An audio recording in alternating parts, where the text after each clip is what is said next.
Exam के revision का दुश्मन कौन कौन है? दुश्मन जो है वो पहला है टाइम, और जो दूसरा दुश्मन है वो है डर। टाइम का तो समझ आया, बट डर कैसे दुश्मन हो सकता है? क्योंकि टाइम मैनेजमेंट जिसको नहीं आता वो तो जीती हुई बाजी भी हार जाएगा। Time is everything. But what about revision में डर अगर हो तो क्या हो? मैं अपने एक्सपीरियंस से बता रही हूँ कि मैक्सिमम जो स्टूडेंट्स मेरे साथ एग्जाम देने चाहते थे उनमें से मैंने बहुतों को ऐसा देखा है कि वो पढ़ के तो आते थे। मेरी नॉलेज में वो ऐसे बच्चे नहीं थे कि वो पढ़ाई नहीं करते थे, बट वो आते थे एंड वो जस्ट ब्लैंक पेपर देके चले जाते थे या फिर कुछ भी अनाप शनाप लेके चले जाते थे। बट मेरा क्वेश्चन ये था कि मतलब वो ऐसा क्यों है? देन मैं जब उनको पूछती थी तब मुझे समझ आया कि इसका रीजन सिर्फ और सिर्फ डर है। क्योंकि डर आपके रिविजन में या आपकी स्टडी में, वो भी एग्जाम से पहले, इतना ही ज्यादा इंपॉर्टेंट है जितना कॉन्फिडेंस है। सो इसलिए आपको पहले उस डर को जीते। तो डर से हार गया वो समझो उसके मार्क्स सारे चले गए। एग्जाम से पहले अगर आप डर गए देन आपका पूरी साल की मेहनत जो थी सारी पानी में चली गई। That's for sure. जब मैंने उनको ये क्वेश्चन पूछा कि एग्जाम ऐसा क्यों हुआ, तो देन उनका आंसर कुछ ऐसा था कि पढ़कर तो वो गए थे, वो मुझे भी पता है, वो मुझे पूछने की जरूरत नहीं है कि उन्होंने स्टडी की थी या नहीं की। बट क्वेश्चन ये था कि उनके साथ ऐसा हुआ क्योंकि स्टडी उन्होंने भी की थी, मैंने भी की थी। बट शॉक थी कि इतने तो कम मार्क्स नहीं आने चाहिए थे। मार्क्स इतने ज्यादा मैटर नहीं करते, बट फिर भी आई एम डिसअपॉइंटेड कि इतने कम तो नहीं आने चाहिए, क्या हुआ उनके साथ। तो जब मैंने उनसे पूछा कि ऐसा क्यों हुआ, तो दो आंसर थे मेरे पास उनके आंसर के लिए। कि पहला उन्होंने बोला कि उनको पता था कि वो भूल जाएंगे, तो कितना ही क्यों ना पढ़ ले एग्जाम हॉल में वो सारा कुछ भूल जाएंगे, जितना कुछ उन्होंने स्टडी किया था इतना उनको पूरा बिलीव था। और एग्जाम से पहले वो बहुत डरे हुए होते थे, बहुत। मतलब इवन अगर उन्होंने 30% भी कुछ पढ़ के रखा है उसमें भी उनको डर है कि इवन वो 30% भी उनको नहीं आएगा। बट ऐसा नहीं होता, अगर आपने 30% अच्छे से पढ़ा हुआ होता है तो आप इतने मार्क्स के तो करके आ सकते हो। सो ये थी बात डर की, क्योंकि डर सारा कॉन्फिडेंस खा जाता है। सो फिर मुझे इसका एक सोल्यूशन दिखा कि क्यों ऐसा हुआ। तो मैं आपको एक स्टोरी बताती हूँ, मेरी स्टोरी है।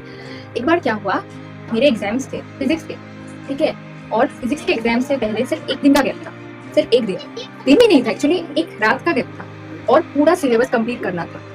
मार्क्स 70 में ही थे, पूरा सिलेबस कंप्लीट करना था एक रात में, फिजिक्स को भी। तो मैं तो सिलेबस कंप्लीट था मेरा, बट एक रात में रिवीजन कैसे करूं, वो प्रॉब्लम था। बट फिर भी आप जान के हैरान होंगे कि मेरे मार्क्स उस टाइम आए थे 52 आउट ऑफ 70। अब ऐसा कैसे हुआ? मैं भी उस दिन बहुत डर गई थी। उस रात एक मैजिक हुआ।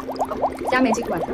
मैं जनरली रात को ही पढ़ती हूँ, तो जब मैं उस दिन स्टडी कर रही थी तो स्टडी करते करते मैंने पहले क्या किया था, मैंने ऑलमोस्ट 5 चैप्टर्स तक मैं पहुंच गई थी। और 5वें चैप्टर में जब मैं पहुंची तो मुझे बहुत डर लगने लगा। पता नहीं क्यों मुझे ऐसा लगने लगा था कि शायद मैंने जितना अभी स्टडी किया है, जितना रिवीजन किया है, मैं सारा भूल जाऊंगी, अभी भूल जाऊंगी, और एग्जाम में क्या लिखूंगी पता नहीं। अभी वो फीलिंग अगर और थोड़ी देर रहती तो मैं सच में सब कुछ भूल जाती और मैं एग्जाम में कुछ नहीं लिख पाती। बट अभी एक मैजिक कि मैंने खुद से पूछा कि मैं डर क्यों रही, तो मुझे पता चला कि मैं एक्चुअली जो मैंने 5 चैप्टर पढ़े थे वो मैंने कंप्लीट नहीं पढ़े थे। मतलब स्टडी तो किया था, रिवीजन किया था, बट पूरा रिवीजन नहीं किया था। कुछ पार्ट्स को मैंने रख दिया था या फिर मैंने ऐसा सोचा था कि बाद में देखूंगी, तो वो इनकम्प्लीट था। वो इनकम्प्लीटनेस ही खींच के लाई डर को, क्योंकि अभी मैंने 50% पढ़ लिया, 5 चैप्टर्स कंप्लीट थे, बट वो इंडिविजुअली इनकम्प्लीट थे, पूरे कंप्लीट मैंने नहीं किए थे, और मैं बाकी 5 चैप्टर्स को कंप्लीट करने के लिए दावली हो रही। तो मुझे ऐसा लगा कि अगर मैं और कुछ भी पढ़ूँ तो मैं सच में भूल जाऊंगी। तो मैंने क्या किया, मैंने सोचा ओके कोई नहीं, रात के 3 बज रहे थे शायद, तो मैंने सोचा कोई नहीं, मार्क्स जाएंगे तो जाएंगे। पहले मैंने जो 5 चैप्टर्स पढ़े हैं अभी, जो खत्म किए थे और फिर भी इनकम्प्लीट थे, मैं उनको अगेन अच्छे से कंप्लीट करूंगी, फिर कुछ पढ़ूंगा। मैंने वो डिसीजन लिया और उसी चीज ने मैजिक का काम किया। सच में, मैं झूठ नहीं बोल रही। सो उसी चीज ने मैजिक का काम किया और तभी मेरा कॉन्फिडेंस वापस आ गया।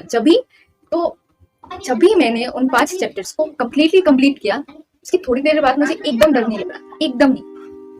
मेरे ऑल्दो आगे के 5 चैप्टर्स बाकी थे पढ़ना, बट फिर भी मुझे डर नहीं लगा, क्योंकि मुझे पता इन 5 चैप्टर्स से जो भी आएगा वो तो मैं करके ही आऊंगी। बाकी 5 चैप्टर्स का मुझे कोई पता नहीं था। सो होपफुली 4 बजे के आसपास वो इनकम्प्लीट पार्ट भी कंप्लीट हो गया मेरा, क्योंकि बहुत कम पार्ट था, बट वो इनकम्प्लीटनेस ही डर लगा।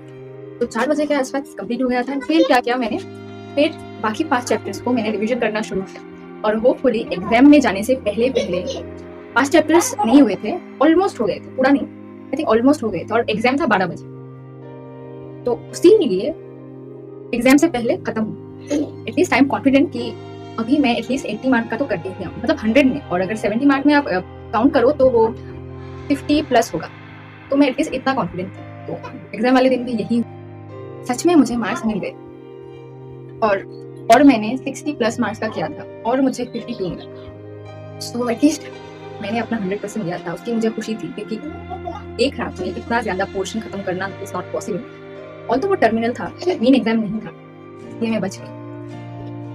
तो यही थी मेरी कहानी। तो the model of the story is, आपको पहले जानना होगा कि अगर आप डरते हो तो उसका रीजन क्या है। अगर आपको रीजन नहीं पता आप क्यों डर रहे हो, तो आपको कोई नहीं बता सकता एग्जाम के दिन, क्योंकि डर सबको लगता है। डिफरेंस सिर्फ इतना है कि जिसको पहले डर लगता है उसको जानना चाहिए कि उस डर का रीजन क्या है।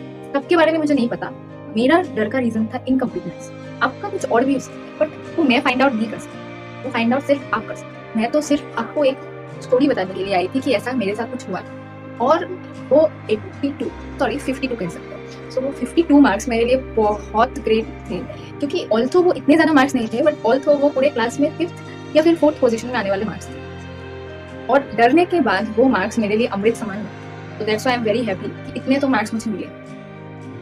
बट जो भी हो, आपको क्यों डर लगता है इसका रीजन सिर्फ और सिर्फ आप जानते हो। तो रिवीजन के टाइम डर को भगाओ, पहले कंप्लीट करो। 30% से 1% भी कम मत लिखना। अगर आपका गोल है कि आप 30% एटलीस्ट लिख कर आएंगे, तो 30% में 100% हुआ अपना। मैं आपको एक और टिप दे सकती हूँ एग्जाम का। मैं जब रिवीजन करती थी तो मैं क्या करती थी, मैं पहले लास्ट जो 10 ईयर्स के क्वेश्चंस होते थे, मैं उनको पहले रिवीजन करती थी कि ये सबसे ज़्यादा इंपॉर्टेंट है, तो मैं उसको पहले रिवीजन करती थी, फिर बाद में कुछ ऐसा पढ़ती थी जो कि आज तक एग्जाम में नहीं आया। तो ऐसे भी आप अपना टाइम सेव कर सकते हो, क्योंकि एग्जाम के दिन पूरा सिलेबस कवर करना इज नॉट दैट पॉसिबल। फिर भी my good wishes are with you always. आशा करती हूँ आपको शायद अपने सवाल का जवाब मिल गया होगा, मुझसे नहीं खुद से।